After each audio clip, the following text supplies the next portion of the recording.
পশ্চিমবঙ্গের রাজনীতিতে ফের চড়ছে উত্তেজনার পারদ। আজ কলকাতার এসপ্ল্যানেডের মেট্রো চ্যানেলে ধর্নায় বসলেন রাজ্যের মুখ্যমন্ত্রী মমতা ব্যানার্জি। অভিযোগ, ভোটার তালিকা থেকে অন্যায় ও অযৌক্তিকভাবে লক্ষ লক্ষ মানুষের নাম বাদ দেওয়া হচ্ছে। বিশেষ তীব্র সংশোধন বা এসআইআর প্রক্রিয়ার বিরুদ্ধে সরব হয়ে মুখ্যমন্ত্রী দাবি করেন, এটি শুধু নাম কাটা নয়, গণতন্ত্রের ওপর সরাসরি আক্রমণ। তার কথায়, কেন্দ্র ও নির্বাচন কমিশনের মদতে বাংলার গরিব ও সংখ্যালঘু ভোটারদের অধিকার কেড়ে নেওয়ার চেষ্টা চলছে।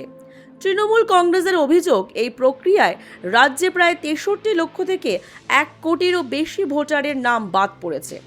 ক্ষতিগ্রস্তদের সাহায্যে রাজ্য জুড়ে মে আই হেল্প ইউ ক্যাম্পও চালু করেছে দল।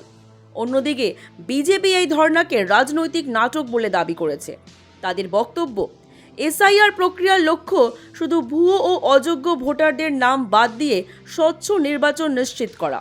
আসন্ন নির্বাচনকে সামনে রেখে এই ইস্যু ঘিরে রাজ্যের রাজনীতিতে নতুন করে উত্তেজনা তৈরি হয়েছে।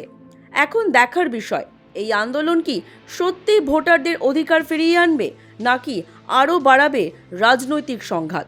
নিজস্ব প্রতিবেদন, জনতার কণ্ঠ।